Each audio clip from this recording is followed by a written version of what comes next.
5 erreurs à ne jamais faire avec un homme, notamment en début de relation. Alors, mesdames, cet homme, il vous paye beaucoup, mais lorsque je vous ai en coaching et lorsqu'on en parle, vous vous apercevez que vous faites pas mal de petites erreurs, notamment en début de relation. Donc, dans cette vidéo, on va en voir 5. Bien évidemment qu'il y en a d'autres. En tout cas, avant d'aller plus loin, je vous propose de vous abonner à ma chaîne, comme ça vous recevrez toutes mes vidéos, et de mettre le petit pouce en l'air pour me dire que cette vidéo vous a plu.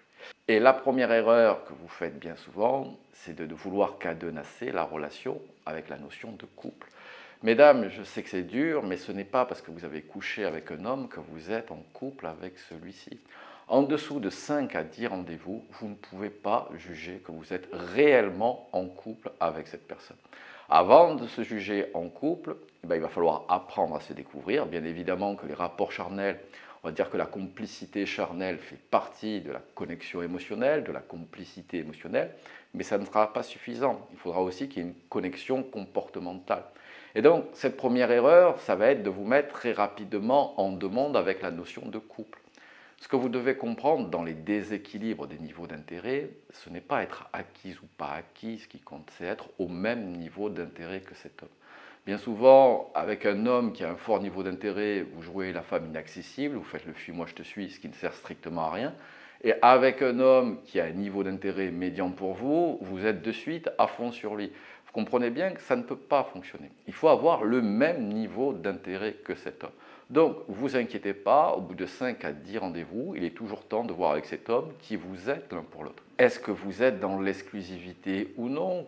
Que veut cet homme? Par exemple, si cet homme, vous l'avez rencontré sur un site de rencontre, si au bout de 5 rendez-vous, il ne s'est pas désinscrit, c'est qu'il n'est pas dans une projection de relation amoureuse. Sinon, il vous en aurait parlé avant. Il vous aurait dit, tiens, qu'est-ce que tu en penses de se retirer? Ou lorsque vous allez lui en parler, il va être tout à fait d'accord. Il va dire, on verra, mais j'y suis pour voir, mais j'y suis jamais, je l'enlèverai à l'occasion.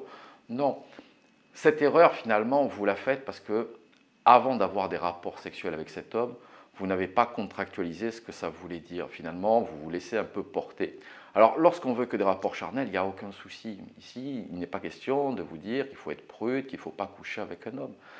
Mais comme un homme, c'est ce qu'il attend, bien souvent, c'est pour ça après que vous me dites, oui, il m'a ghosté, oui, du coup, il veut plus de relation, oui, il devient de plus en plus distant. Oui, parce que vous lui avez donné sans investissement au préalable, ce qu'il recherchait.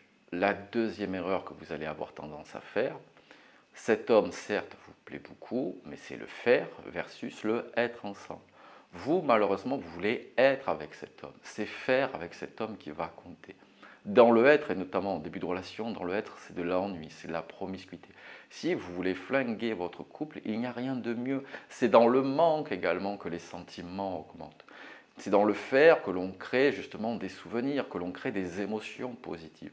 Alors, bien évidemment qu'il y aura du être, mais faites beaucoup plus de faire avec cette personne. Parce que lorsque vous êtes dans le être également, vous allez vous mettre en demande, vous allez vous créer une sorte de petite routine qui risque de le lasser. La troisième erreur également que vous faites, c'est que vous n'allez que dans son monde. Finalement, cet homme devient l'animateur de votre vie. Non, vous avez des choses à lui faire découvrir, vous avez un monde à vous. En tout cas, je vous le souhaite, si vous n'en avez pas, il est temps de le construire. Mais faites venir cet homme dans votre monde. S'il refuse de venir dans votre monde, de toute façon, c'est un homme qui n'est pas intéressé par vous. Il veut des rapports charnels, ou alors il vous la fait à l'envers, mais un homme qui est intéressé viendra dans votre monde. Une autre erreur que vous faites souvent, mesdames, c'est d'avouer vos sentiments trop tôt. Encore une fois, en tout de 5 à 10 rendez-vous, vous ne pouvez pas dire je t'aime, vous ne connaissez pas cette personne. Vous êtes amoureuse de l'amour, vous êtes amoureuse de l'idéalisation que vous faites d'une relation avec cet homme, ou de l'idéalisation que vous faites de cet homme, mais vous ne le connaissez pas. Donc, et bien souvent, une fois que l'amour-passion passe, c'est là qu'on voit les défauts, que les défauts deviennent beaucoup plus apparents. Ça, c'est la lune de miel, c'est les 3 à 6 mois. Donc, en dessous de 5 à 10 rendez-vous, il vous est impossible de réellement aimer cette personne comme vous ne la connaissez pas. Donc, comme je vous l'ai dit, il vous faut vous investir émotionnellement au même niveau de l'investissement émotionnel de cet homme. Et enfin, la dernière erreur, c'est soit de vouloir le changer, soit vous de ne pas faire preuve d'authenticité.